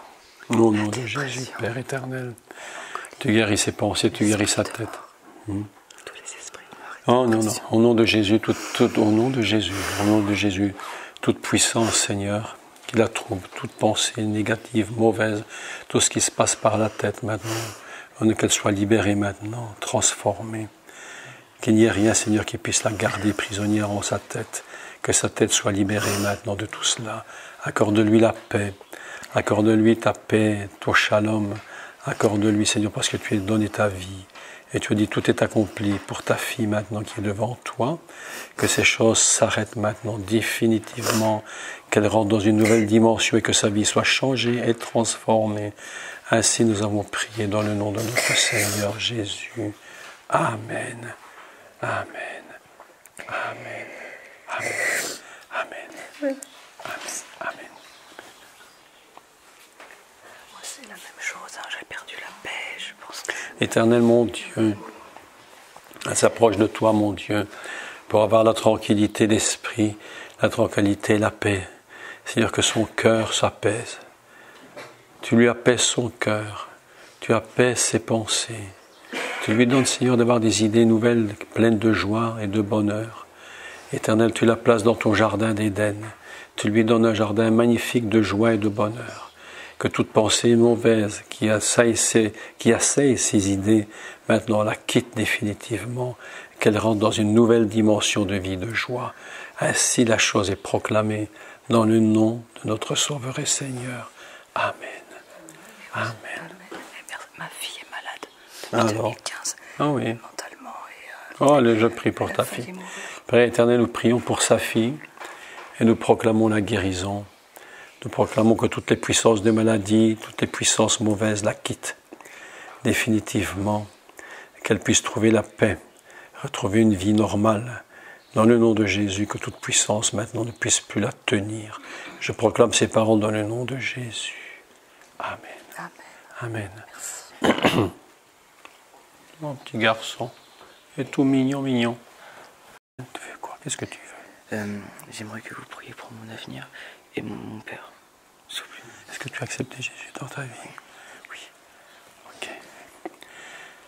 Éternel mon Dieu, je prie Seigneur pour Sean. Il s'est approché de toi, mon Dieu, parce qu'il sait que tu es le Sauveur. Et il sait que sa vie va changer avec toi. Éternel, tu as une destinée merveilleuse pour lui. Tu as une destinée absolument merveilleuse. Je te demande, Père éternel, de guérir son cœur, qui a tant besoin, Seigneur, de paix.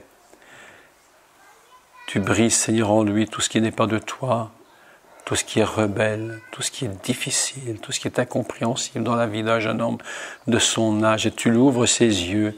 Seigneur, ouvre ses yeux de jeune. Ouvre ses yeux, mon Dieu, de ton esprit. Fais pour lui un miracle extraordinaire et qu'il devienne un véritable serviteur de Dieu. Qu'il devienne ton serviteur avec une joie et une paix incroyables. Seigneur, touche-le et son avenir est dans tes mains. Son avenir est dans tes mains, parfaitement contrôlé par toi. Tu le touches maintenant et tu lui fais beaucoup, beaucoup, beaucoup de bien dans sa vie. Il va retourner maintenant avec une vie nouvelle, un cœur nouveau, une joie de te connaître, de te chercher, de t'aimer, de te servir. Et que sa destinée soit bien marquée. C'est toi qui as marqué chaque pas de sa vie. Oh Seigneur, touche-le maintenant. Interviens d'une façon magnifique. Au nom de notre Seigneur Jésus. Amen.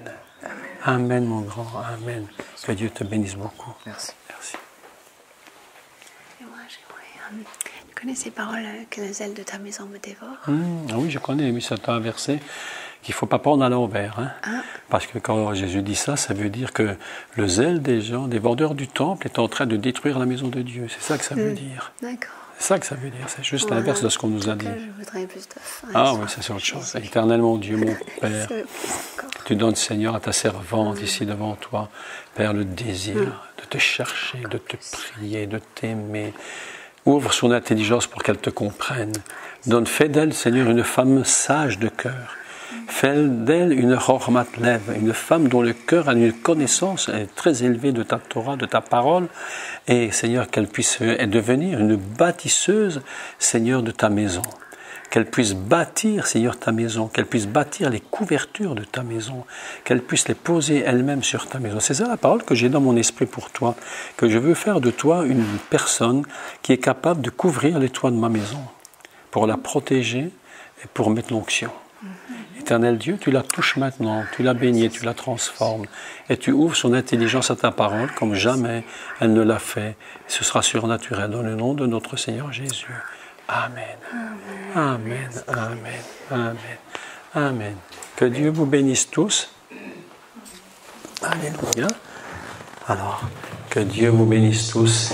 On a passé une après-midi sympathique dans la présence du Seigneur et nous avons bien senti qu'il était là et nous sommes dans la joie. Donc je vous remercie d'être venus et de m'avoir accueilli parmi vous aussi. Et avec la grâce du Seigneur, on se reverra et on parlera encore de Jésus. Merci. Je repasse la parole à Christian. Bon, je n'ai pas besoin de micro, je n'ai pas d'extinction de voix. Je n'ai pas d'extinction de voix. En tout cas, merci de votre présence les uns les autres. Présence depuis avant-hier, puisque pour certains qui ne sont pas là, on avait commencé avant-hier. Et puis, Jacques connaît la route, il reviendra, si vous le souhaitez. En tout cas, lui, il souhaite. Et puis, on vous tiendra au courant les uns les autres par des mails. Des mails qu'on doit lire jusqu'au bout, parce que les gens, de temps en temps, ils lisent l'intro et puis ils se trompent de date, par exemple. Oui, d'accord. Donc, voilà. Moi, je ne me suis pas trompée de date, j'ai simplement pensé que c'était là. Et voilà. Michel et Didier sont venus une semaine à l'avance chez nous en pensant que c'était le jour de la venue de Jacques. Mais bon, on a passé un dîner ensemble. Donc en tout cas, merci. Merci. Bon, je rappelle un peu pour ceux qui ont oublié que j'ai mis un petit chapeau quand même, pour tous ceux qui veulent participer aux frais de la route de retour et au reste. Voilà, merci d'avance. Donc voilà, j'ai le chapeau qui est là-bas. Et puis, qu'est-ce qu'on peut dire à Michaela, à Jacques et puis à Raymond, bon retour en Belgique, le Merci. Pays où coule la bière. Lui, il est les frites. Oui, c'est ça. Une vraie bénédiction de vous avoir. Voilà. Merci beaucoup. Merci. Merci Seigneur, vraiment. Merci. On est bénis par votre présence. Et ma chérie. Ça dit moins d'eau aujourd'hui. Oui. Bénis Mais bien, Christian, le micro, heureusement que tu es l'homme De la providence. de la Providence. Et merci à vous deux aussi de nous avoir reçus. Oui. Parce que là, vraiment, c'était compliqué. On obéit au Seigneur, on a reçu cette mission-là depuis de tout temps, de toute éternité. Comme dira Jacques, on a reçu ça dans le cœur, d'accueillir, d'ouvrir notre maison. Et c'est perpétuel, une passe à grande.